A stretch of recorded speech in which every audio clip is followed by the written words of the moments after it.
회사가 전부였던 박 부장의 결말. 직함을 내려놓지 못하면 생기는 일. 서론. 박 부장님 오셨네요. 30년 가까이 회사에서 불리던 이름입니다.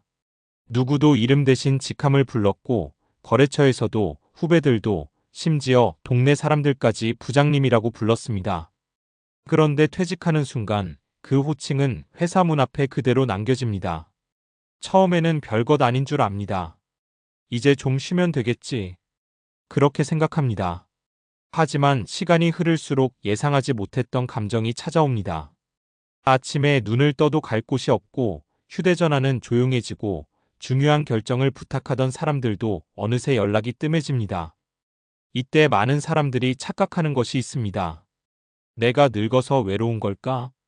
사실은 나이가 아니라 직함을 잃은 나를 아직 받아들이지 못했기 때문인 경우가 많습니다. 은퇴 준비는 돈만 준비하는 것이 아닙니다. 오히려 더 어려운 것은 회사 밖에서도 나는 어떤 사람인가를 다시 만들어가는 일입니다. 오늘은 회사가 전부였던 한 사람의 이야기를 통해 직함을 내려놓지 못하면 왜 인생이 더 힘들어지는지 함께 이야기해 보겠습니다.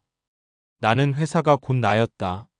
사람은 자신이 오랫동안 해온 역할을 자신의 정체성으로 받아들입니다. 30년 동안 영업부장이었다면 자신을 영업하는 사람이 아니라 영업부장으로 기억하게 됩니다. 매일 출근했고, 매일 누군가가 찾았고, 매일 문제가 생기면 해결했습니다. 이 모든 경험이 쌓여 나는 필요한 사람이라는 확신을 만들어줍니다. 그런데 퇴직과 함께 그 역할이 한순간에 사라집니다. 회사에서는 자연스러운 일이지만 본인에게는 존재의 일부가 사라지는 것처럼 느껴질 수 있습니다. 그래서 은퇴 후 우울감을 겪는 사람들 중 상당수는 돈 때문이 아니라 역할의 상실감 때문에 힘들어합니다. 사람은 일을 잃어서 힘든 것이 아니라 필요한 사람이라는 감각을 잃을 때 더 크게 흔들립니다. 직함은 빌린 옷과 같습니다. 회사에서의 직함은 내 것이 아니라 회사가 맡겨준 역할입니다. 부장도, 임원도, 대표도 결국 회사를 떠나는 순간 함께 내려놓게 됩니다. 그런데 많은 사람들이 그 사실을 너무 늦게 깨닫습니다. 직함을 자신의 가치와 동일시하면 은퇴 후 현실을 받아들이기가 매우 어려워집니다. 반대로 직함보다 자신의 인간적인 매력을 키운 사람들은 은퇴 후에도 크게 흔들리지 않습니다. 사람들이 만나고 싶은 것은 직함이 아니라 사람입니다. 사례. 박 부장은 대기업에서 32년 동안 근무했습니다. 영업 실적도 뛰어났고 부하 직원도 수십 명이었습니다.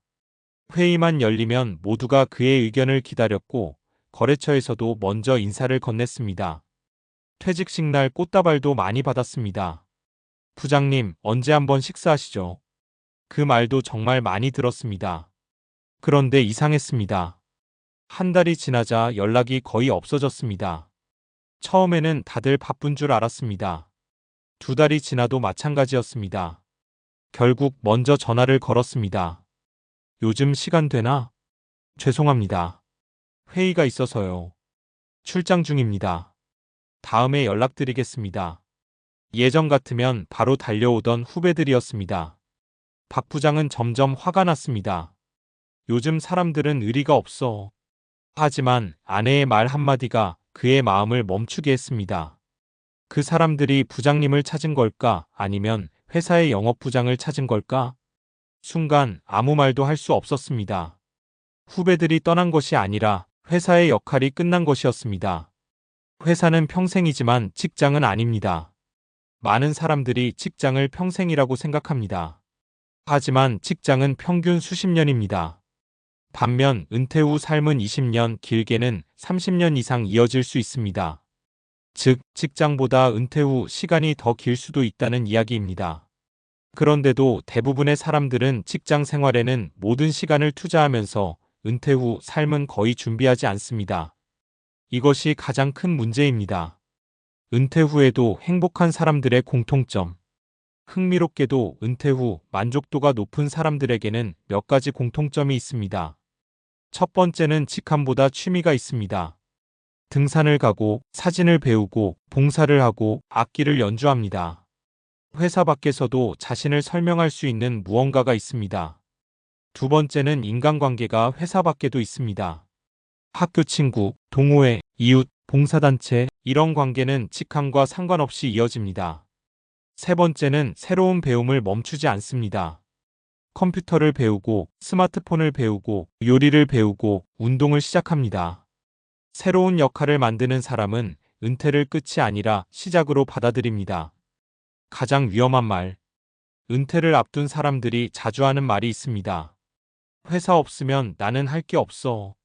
사실 이 말이 가장 위험합니다. 할 일이 없는 것이 아니라 회사 밖의 자신을 아직 만나보지 못한 것입니다. 사람은 새로운 환경에서 새로운 역할을 만들어낼 수 있습니다. 하지만 스스로 가능성을 닫아버리면 은퇴는 긴 공백으로 남게 됩니다. 진짜 명함은 사람입니다. 젊을 때는 명함을 내밀며 자신을 소개했습니다. 어느 회사, 어느 부서, 어떤 직급. 하지만 은퇴 후에는 다른 명함이 필요합니다. 등산을 좋아하는 사람입니다. 책 읽는 걸 즐깁니다. 지역 아이들에게 공부를 가르칩니다. 손주와 캠핑 다니는 것이 행복합니다. 이런 소개가 가능한 사람은 직함이 없어도 자신을 잃지 않습니다. 직함은 사라져도 사람은 남기 때문입니다. 비교를 멈추는 순간 인생이 편안해집니다. 직함을 오래 붙잡는 사람들은 퇴직 후에도 끊임없이 비교합니다. 예전에는 내 밑에 있던 사람이 지금은 임원이 됐더라. 예전에는 내 말이면 다 움직였는데. 하지만 과거와 현재를 계속 비교할수록 행복은 멀어집니다. 인생은 직선이 아니라 계절과 같습니다. 봄에는 씨를 뿌리고, 여름에는 성장하며, 가을에는 열매를 거두고, 겨울에는 다음 계절을 준비합니다. 은퇴는 끝이 아니라 계절이 바뀌는 시기입니다. 계절이 바뀌었는데도 여름만 붙잡고 있다면 겨울의 아름다움을 볼 수 없습니다. 박 부장이 달라진 이유.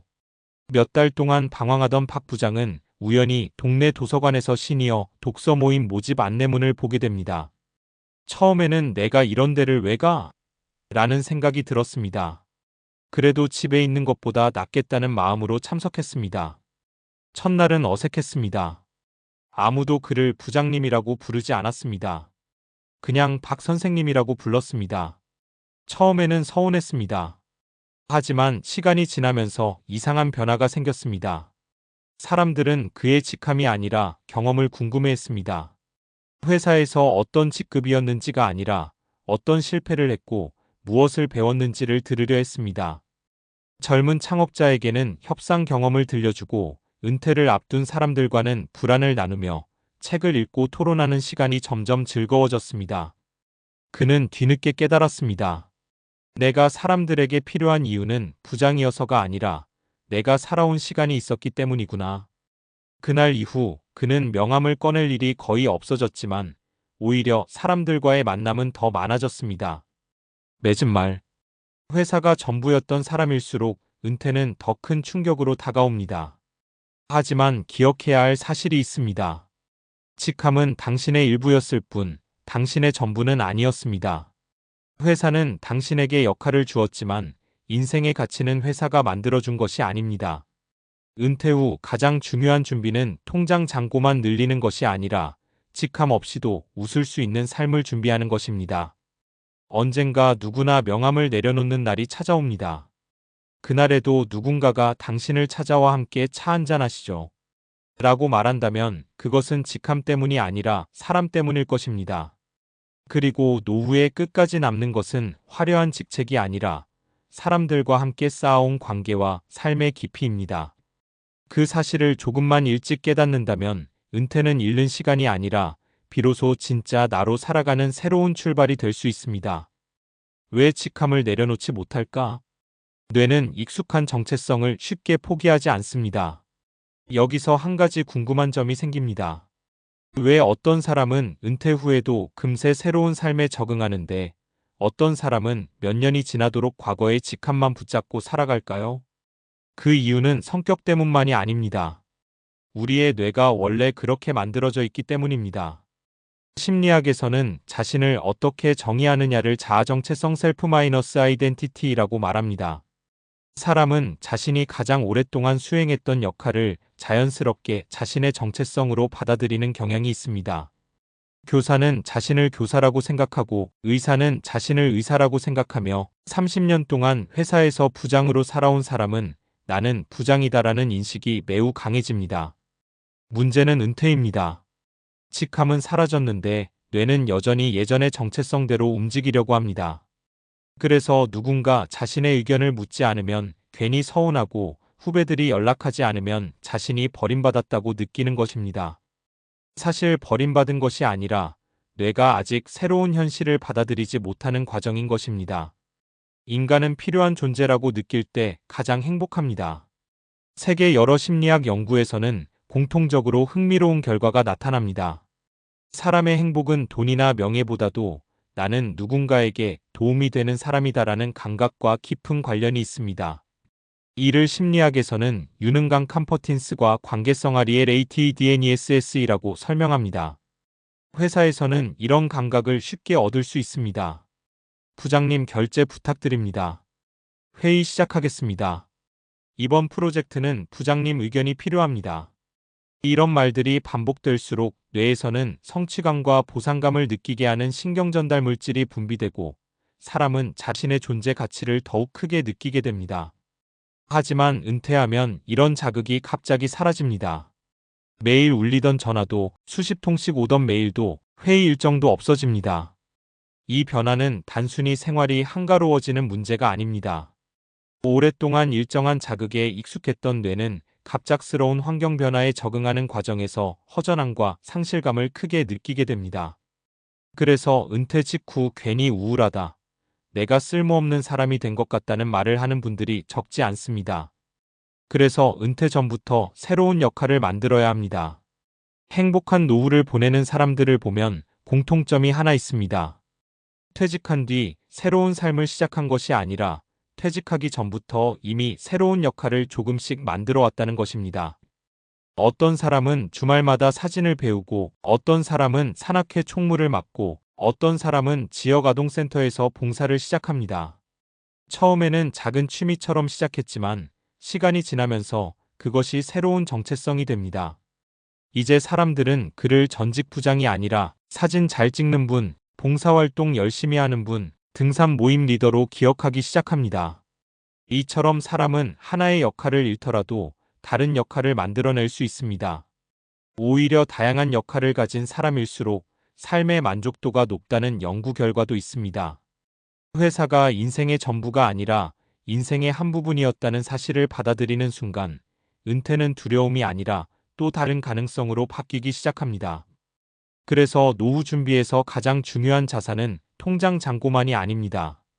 직함이 없어도 스스로를 소개할 수 있는 삶, 그것이야말로 가장 든든한 노후 자산입니다.